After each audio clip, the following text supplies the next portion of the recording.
Selamat siang saudara-saudara sekalian, hamba-hamba Tuhan yang diberkati, mahasiswa, mahasiswi STT Betel Medan, Prodi Teologi khususnya. Pada kesempatan hari ini dan di semester ini, saya diberi kepercayaan untuk mengampu mata kuliah administrasi gereja. Dalam pertemuan ini, bobot mata kuliah ini 2 SKS.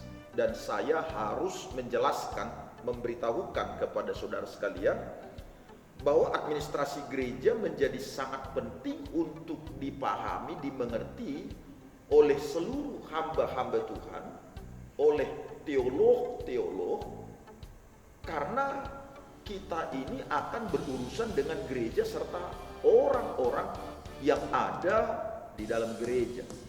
Baik itu dengan para pemimpin, dengan atasan kita, dengan orang-orang yang kita pimpin, bahkan juga dengan jemaat-jemaat lainnya, termasuk dengan hal-hal yang berkaitan dengan kegiatan-kegiatan harian di kantor.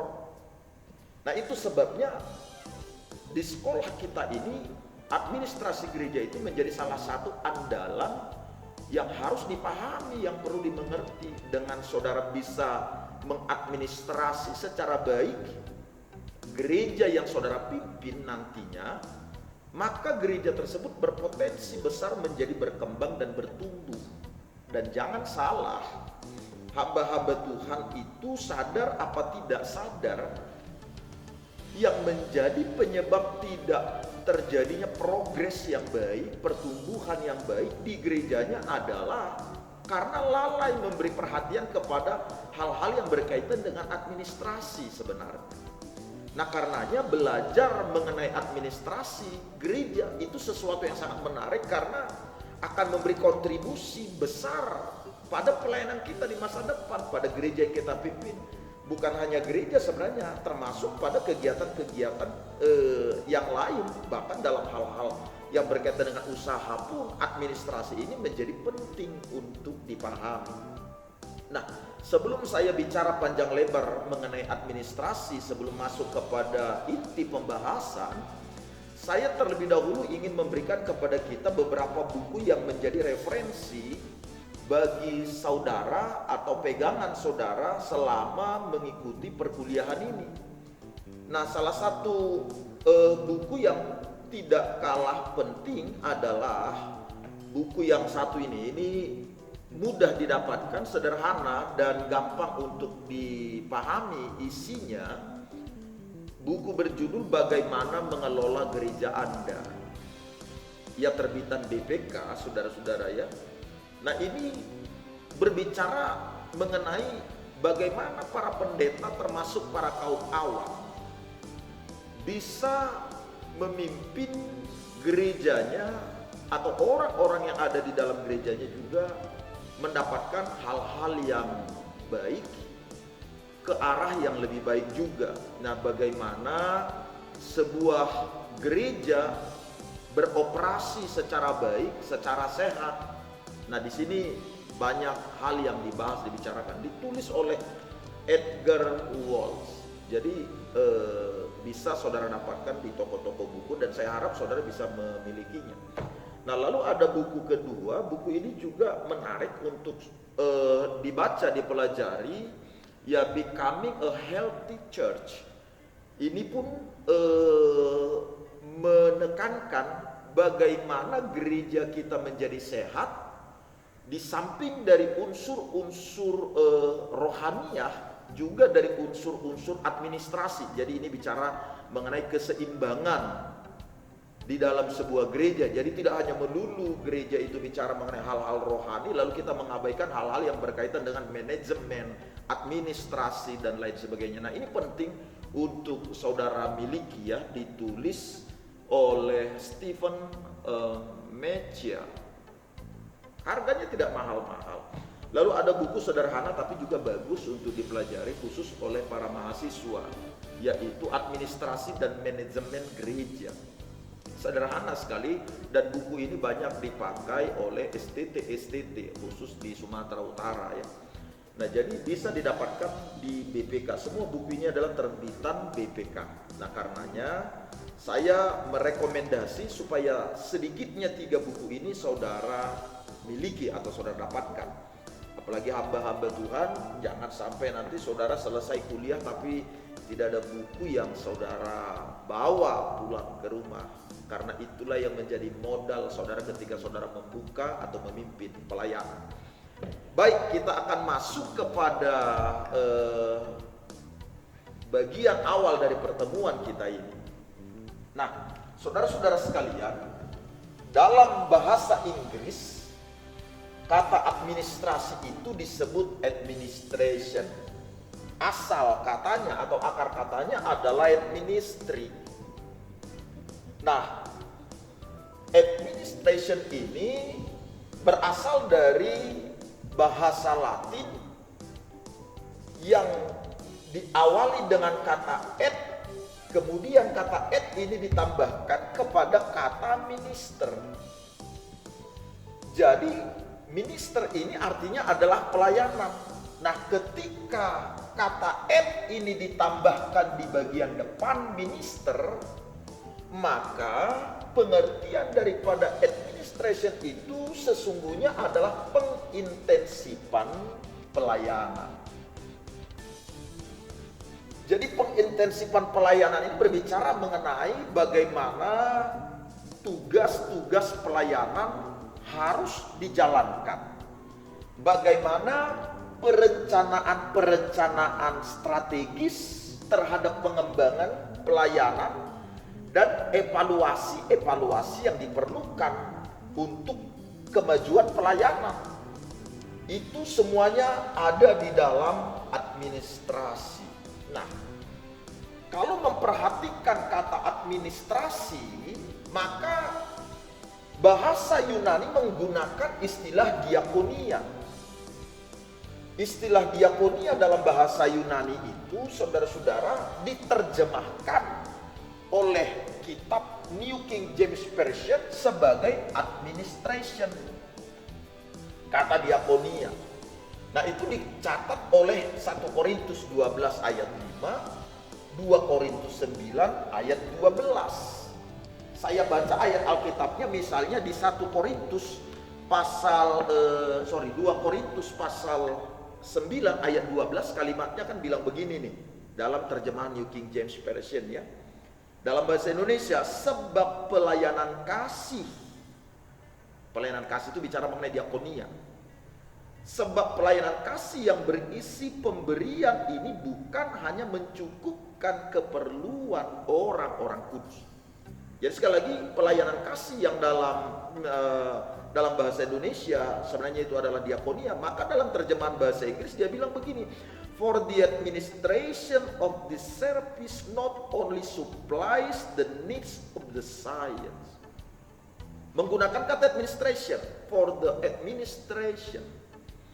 Nah, jadi setiap kali bicara mengenai diakonia, bicara mengenai pengintensifan pelayanan, bicara mengenai tugas-tugas yang mendukung gereja, itu tidak bisa dilepaskan dari kata administrasi. Nah, salah satu tujuan dari administrasi ini supaya segala sesuatu yang telah diprogramkan oleh gereja, segala sesuatu yang telah dibicarakan, segala sesuatu yang berkaitan dengan apa yang telah direncanakan, semuanya bisa berjalan dengan baik, berjalan secara teratur, berjalan pula dengan sopan. Misalnya perlu aturan mengenai jabatan orang-orang yang ada di sebuah pelayanan. Jadi setiap kali bicara mengenai jabatan orang-orang di pelayanan, maka harus ada aturan-aturan yang akan membuat mereka mengerti mereka ada di posisi itu untuk mengerjakan apa. Peraturan-peraturan berkaitan dengan jabatan mereka di pelayanan, fungsi mereka di pelayanan tersebut itu bagian dari administrasi.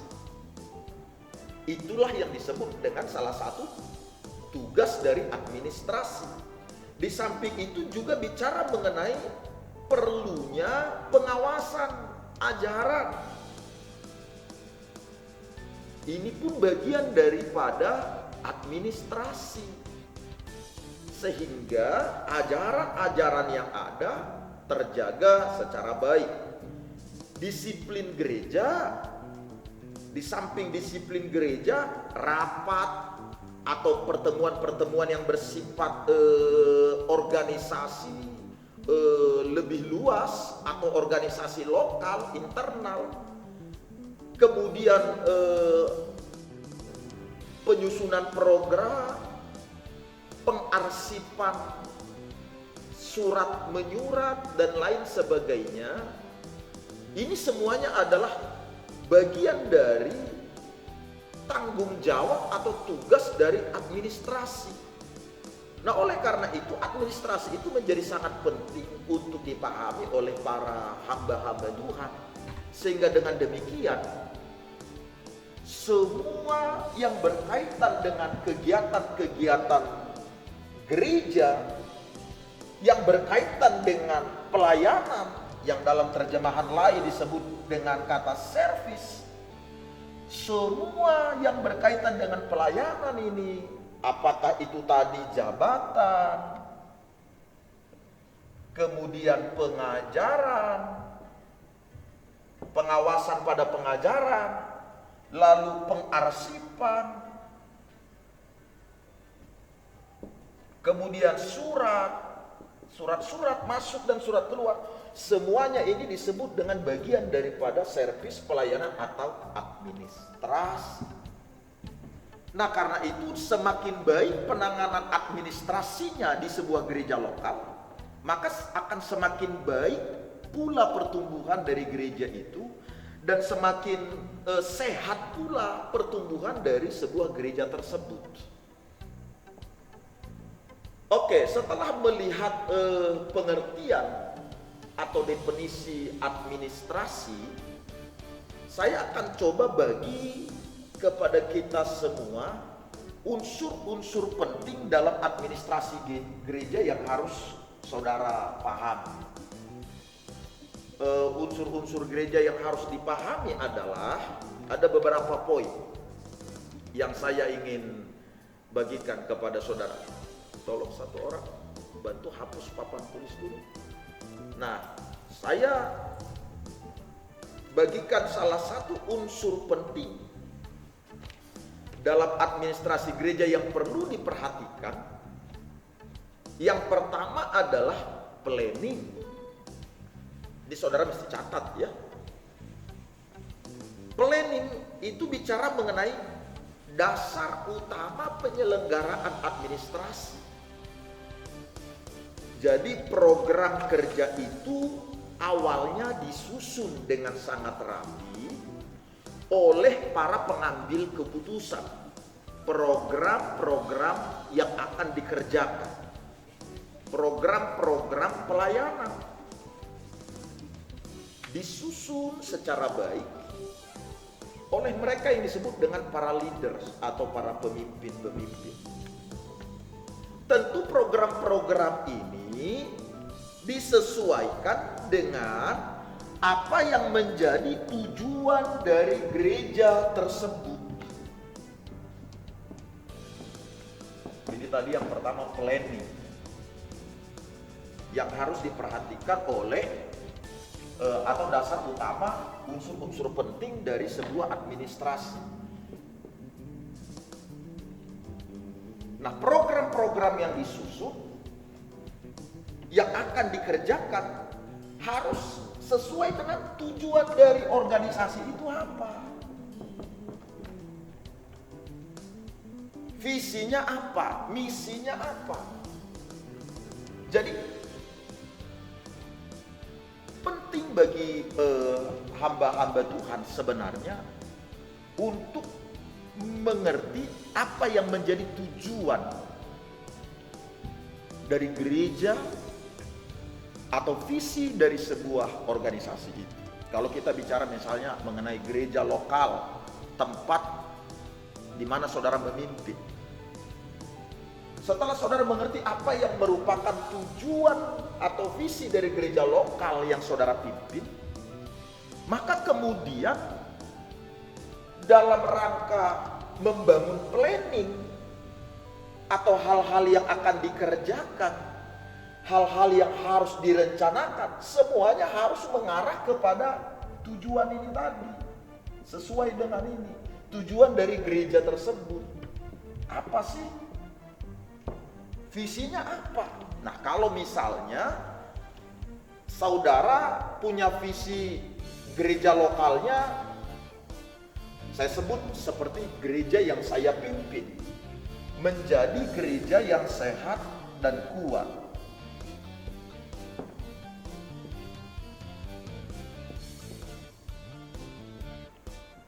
Ini adalah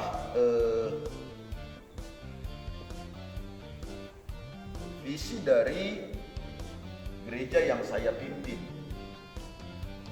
Maka setiap kali saya hendak membuat sebuah program atau merencanakan hal-hal yang harus dikerjakan sepanjang 1 tahun, 2 tahun dan seterusnya, saya bersama dengan tim yang ada di sekitar saya merumuskan perencanaan kegiatan atau hal-hal yang akan dikerjakan sesuai dengan visi ini, untuk membuat visi ini terrealisasi seperti ini. Nah, makanya semua yang di planning tidak boleh berlawanan dengan tujuan dari gereja lokal. Tentu setiap kita kan punya tujuan masing-masing. Kenapa Tuhan memanggil kita untuk membangun sebuah gereja di satu kota, di satu desa, di suatu tempat, memimpin sebuah organisasi? Tentu ada tujuan-tujuan yang Tuhan Allah ingin supaya kita capai. Nah, planning itulah yang akan menolong apa yang menjadi tujuan kita itu tercapai apa tidak. Planning yang akan disusun. Nah, itu salah satu pentingnya administrasi ini. Nah, kemudian unsur penting yang kedua dari sebuah administrasi adalah organization. Oke. Ini yang kedua. Organizing. Tujuan penting, unsur penting kedua dari organisasi, administrasi, organizing. Organizing itu adalah ketetapan secara jelas terhadap apa yang akan dilaksanakan dan apa yang akan dikerjakan. How to organize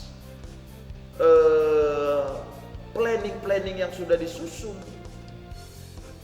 Jadi ketika planning sudah ditetapkan, maka ada ketetapan yang jelas bagaimana mengerjakan atau melaksanakan apa yang sudah di planning itu.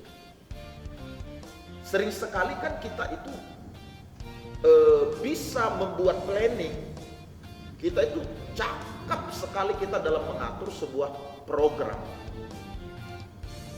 Tetapi kita gagal di dalam memantapkan atau menetapkan siapa yang akan mengerjakan, bagaimana mengerjakan, dan hasil pekerjaan yang tepat itu seperti apa.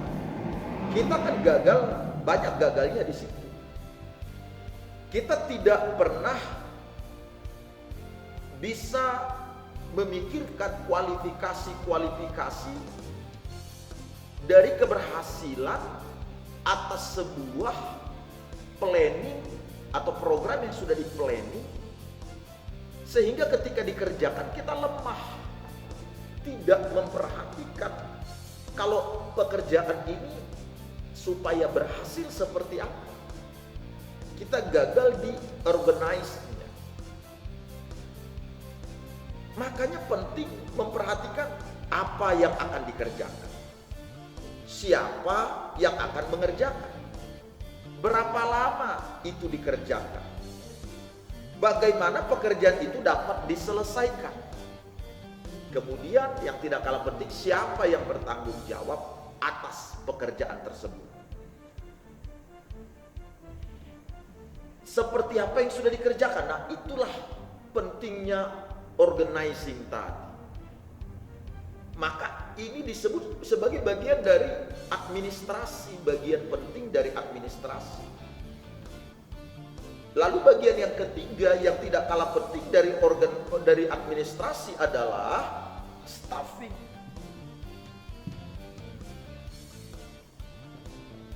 Ini penting. Yang pertama tadi planning, unsur penting dalam administrasi itu. Yang kedua adalah organizing, lalu yang ketiga itu staffing.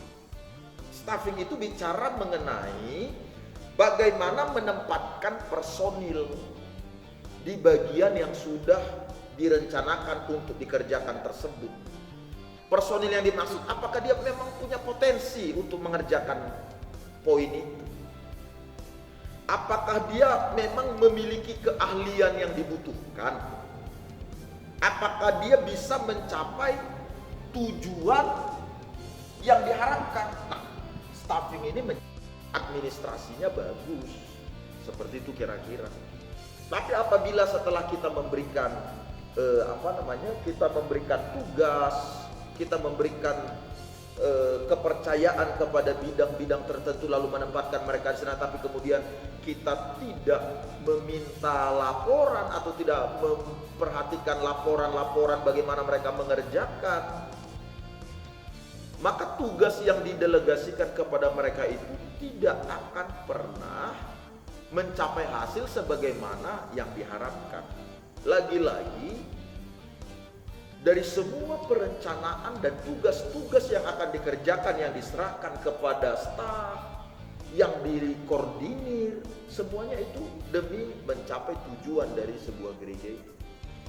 Makanya pelaporan itu menjadi penting. Pelaporan itu erat hubungannya dengan evaluasi, sehingga kita bisa mengetahui tingkat keberhasilan dari apa yang sudah dikerjakan. Kita bisa menemukan solusi-solusi atas kegagalan-kegagalan. Pendek kata, kita bisa mendapatkan feedback untuk perbaikan. Feedback untuk perbaikan pekerjaan yang akan datang. Jadi misalnya, setelah kita menyusun sebuah program yang akan dikerjakan, setelah kita sepakati, kemudian kita mulai menempatkan orang-orang yang akan mengerjakan, meminta orang-orang untuk mengerjakan dan lain sebagainya. Lalu orang-orang yang kita tempatkan itu telah kita seleksi bahwa mereka memang adalah orang-orang yang berkompeten, yang punya kemampuan untuk mengerjakan bidang-bidang tersebut. Kita pun sudah dilakukan koordinasi. Si A koordinasinya dengan si B koordinasinya dengan yang lain. Fungsi koordinasi pun sudah diatur dengan baik. Tetapi kemudian pada saat pelaporan kita lemah, kita tidak melakukan evaluasi, maka kemudian kita tidak akan mengerti hal-hal apa yang perlu diperbaiki ke depan. Jadi dengan adanya evaluasi, nggak masalah gagal atau belum bergerak atau belum bekerja atau belum dikerjakan secara baik, ya tidak masalah. Itu sebabnya perlu ada evaluasi, pertemuan evaluasi. Kita bicara udah bagaimana program ini berjalan, sudah seperti apa yang akan dikerjakan ke depan. Ini yang akan menolong sehingga kita punya waktu atau tempat untuk memikirkan hal yang terbaik demi mensukseskan program atau perencanaan yang sudah ditetapkan tersebut. Tapi kalau kemudian kita sungkan, evaluasi tidak ada, lah bayangkan bagaimana kita bisa mengerti kita ini masih sehat apa tidak kalau kita tidak pernah mengevaluasi diri. Untuk mengetahui seseorang masih sehat apa tidak, dia perlu diagnosa kan. Dia harus pergi ke dokter, lalu dilakukanlah diagnosa. gereja itu harusnya begitu.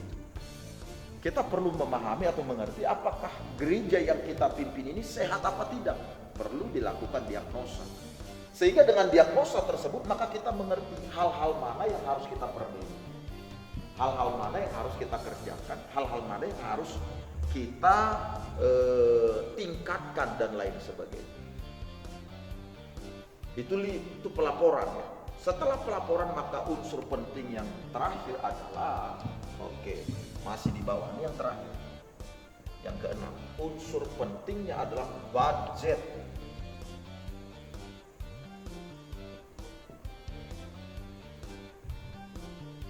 Setelah kita rencanakan apa-apa yang akan dikerjakan, kemudian kita menentukan bidang-bidang atau bagian-bagian yang diperlukan untuk mengerjakan apa yang direncanakan, dan berikut kita menempatkan orang-orang yang tepat untuk bidang atau bagian-bagian yang akan mengerjakan pekerjaan yang sudah direncanakan tersebut. Lalu kita pun sudah mengatur koordinasinya dengan siapa, koordinasinya dengan mana. Lalu kita adakan rencana untuk evaluasi, untuk pelaporan. Jangan lupa budgetnya menjadi penting. Berapa anggaran yang diperlukan untuk mengerjakan pekerjaan tersebut. Di samping anggaran, juga kita perlu memperkirakan dari mana sumber anggaran itu. Sumber-sumber yang akan memberi kontribusi untuk mengerjakan pekerjaan itu siapa? Apakah gereja melibatkan jemaat atau hanya cukup di tingkat para leader, atau ada sumber pemasukan lain? Budgetnya mesti jelas. Penetapan budget ini menjadi penting sehingga kita mengerti kekuatan kita untuk mengerjakan itu. Nah, kemudian barangkali saudara bertanya, apakah satu demi satu dulu Pak kita melakukan memperhatikan unsur-unsur dalam menjalankan administrasi ini? Apakah ini bertahap ya, kita masuk bagian tahap planning dulu dan lain, barulah ke tahap kedua, barulah ke tahap berikut, baru ke tahap berikut. Sesungguhnya semua ini harus berjalan secara bersamaan, disusun secara bersamaan. Ketika kita hendak mengadakan pergerakan mencapai tujuan dari sebuah gereja misalnya. Jadi ini semuanya sudah harus disusun dalam satu hari ini. Kita tetapkan planning, kita tetapkan rencana, juga kita sudah harus bicarakan dengan budgetnya di sini. Jangan planningnya kita atur, kita tidak pikirkan budget dari mana dan siapa yang akan menutupi, bagaimana pengelolaannya, siapa yang bertanggung jawab dan siapa yang akan mengupayakannya dan seterusnya. Di budgeting inilah menjadi penting. Jadi setiap kali bicara mengenai sebuah kegiatan, itu berarti bicara mengenai 6 hal ini. Setiap kali kita bicara mengenai sebuah event yang akan dikerjakan, itu tidak lepas dari 6 hal ini. Itulah yang disebut dengan bagian dari administrasi atau hal penting dalam administrasi. Jadi kalau ini semuanya berjalan dengan baik, maka organisasi sekecil apapun yang kita kerjakan atau yang sedang dipercayakan kepada kita bisa berjalan secara baik. Nah, ini hal yang bisa saya bagikan kepada saudara-saudara sekalian untuk pertemuan tahap awal ini, tahap pertama ini. Dan saya berharap saudara bisa mengerti secara baik apa yang sudah saya jelaskan. Namun, apabila ada di antara saudara-saudara yang kurang paham atau yang tidak mengerti atau belum mengerti, saya memberikan ruang untuk saudara bisa bertanya di grup Telegram yang sudah dibentuk. Ya, dan video ini saya sampaikan di grup Telegram supaya saudara bisa menerima dan tidak terlalu berat buat handphone saudara tanpa merusak handphone saudara. Makanya kita menggunakan grup Telegram. Nanti silakan ajukan pertanyaan-pertanyaan dan saya akan menanggapi apa yang saudara tanya sesuai dengan penjelasan yang saya sudah sampaikan. Saya pikir demikian untuk tatap muka, untuk sesi ini. Tuhan memberkati saudara-saudara semuanya ya. Selamat belajar, jangan lupa ini buku-buku tadi penting, saudara pakai sekali lagi.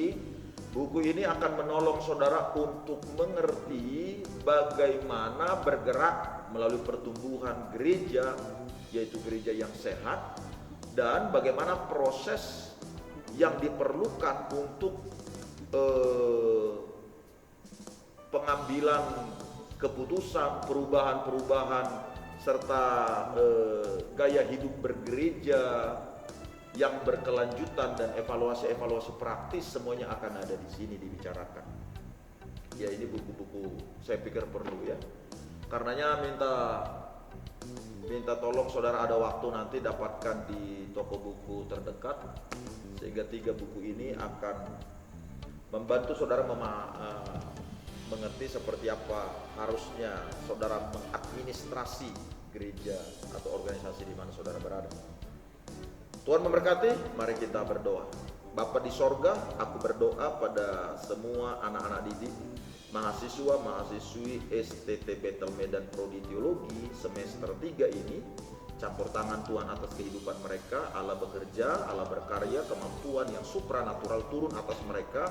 Walau mereka belajar secara daring, tapi kiranya Tuhan memampukan sehingga mereka mendapatkan materi-materi dan pengetahuan yang memperluas wawasan mereka, dan mereka paham kelak bagaimana harus memanage gereja yang dipimpin, yang Tuhan percayakan kepada mereka. Dalam nama Tuhan Yesus kami bersyukur, haleluya, amin. Administrasinya bagus, seperti itu kira-kira. Tapi apabila setelah kita memberikan kita memberikan tugas, kita memberikan kepercayaan kepada bidang-bidang tertentu lalu menempatkan mereka di sana, tapi kemudian kita tidak meminta laporan atau tidak memperhatikan laporan-laporan bagaimana mereka mengerjakan, maka tugas yang didelegasikan kepada mereka itu tidak akan pernah mencapai hasil sebagaimana yang diharapkan. Lagi-lagi, dari semua perencanaan dan tugas-tugas yang akan dikerjakan, yang diserahkan kepada staf, yang dikoordinir, semuanya itu demi mencapai tujuan dari sebuah gereja ini. Makanya pelaporan itu menjadi penting. Pelaporan itu erat hubungannya dengan evaluasi, sehingga kita bisa mengetahui tingkat keberhasilan dari apa yang sudah dikerjakan. Kita bisa menemukan solusi-solusi atas kegagalan-kegagalan. Pendek kata, kita bisa mendapatkan feedback untuk perbaikan. Feedback untuk perbaikan pekerjaan yang akan datang. Jadi misalnya, setelah kita menyusun sebuah program yang akan dikerjakan, setelah kita sepakati, kemudian kita mulai menempatkan orang-orang yang akan mengerjakan, meminta orang-orang untuk mengerjakan dan lain sebagainya. Lalu orang-orang yang kita tempatkan itu telah kita seleksi bahwa mereka memang adalah orang-orang yang berkompeten, yang punya kemampuan untuk mengerjakan bidang-bidang tersebut. Kita pun sudah dilakukan koordinasi. Si A koordinasinya dengan si B koordinasinya dengan yang lain.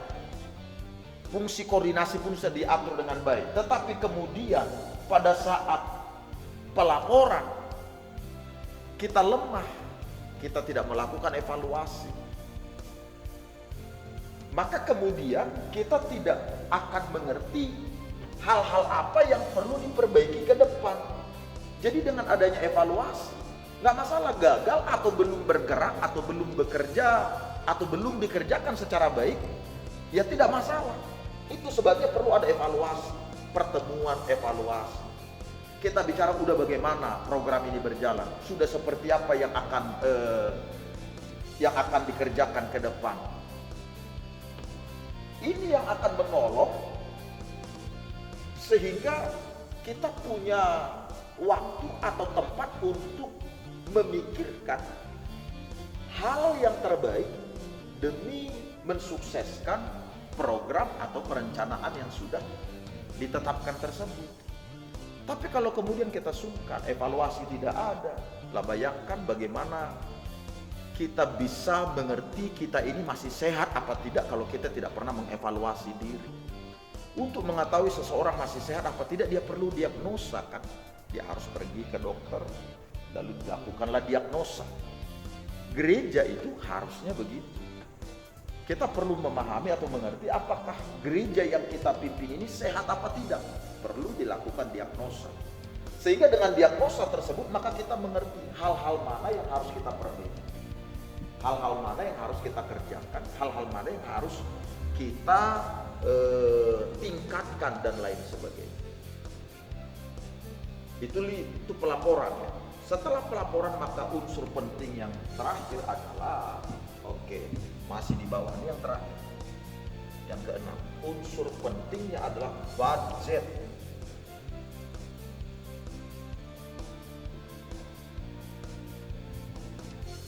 Setelah kita rencanakan apa-apa yang akan dikerjakan, kemudian kita menentukan bidang-bidang atau bagian-bagian yang diperlukan untuk mengerjakan apa yang direncanakan, dan berikut kita menempatkan orang-orang yang tepat untuk bidang atau bagian-bagian yang akan mengerjakan pekerjaan yang sudah direncanakan tersebut. Lalu kita pun sudah mengatur koordinasinya dengan siapa, koordinasinya dengan mana.